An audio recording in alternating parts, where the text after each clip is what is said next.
કચ્છ જિલ્લા ખેતીવાડી અધિકારીએ કચ્છમાં થતા રવિ પાકો અંગે માહિતી આપી।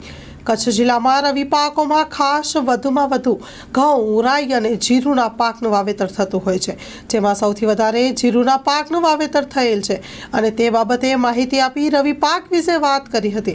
સ્ટોરી રિપોર્ટ બાય કરણ વાઘેલા, ભુજ।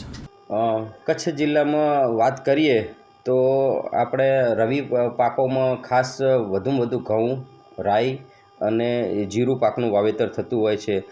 આજની તારીખમાં વાત કરીએ તો કચ્છ જિલ્લાની અંદર સૌથી વધારે અત્યારે જીરુંનું વાવેતર થયેલું છે, જે 41,871 હેક્ટરની અંદર। સાથે સાથે રાઈનું 24,000 હેક્ટરમાં વાવેતર થયેલું છે અને ઘઉંનું અંદર 20,950 હેક્ટરમાં વાવેતર થયેલું છે। સાથે સાથે બીજા ઘણા પાક છે રવિના પાકો કે જેવા કે ધાણા છે, લસણ છે, ઈસબગુલ છે, એ પણ બધા પાકોમાં વાવેતર થતું હોય છે અને સાથે સાથે ચણા પણ 485 હેક્ટરમાં વાવેતર થયેલું છે। રવિ પાકોનું છેલ્લા 3 વર્ષનું સરેરાશ લઈએ તો 1,71,000 હેક્ટરમાં વાવેતર થતું હોય છે।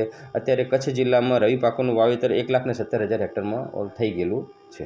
ખેડૂતોમાં જે અત્યારે શું સરકારશ્રી દ્વારા MSP યોજના પણ શરૂ કરેલી છે, તો જ્યારે પણ સરકાર દ્વારા અમુક પાક માટે MSP દ્વારા પણ ભાવ મંજૂર કરવામાં નક્કી કરવામાં આવતા હોય છે।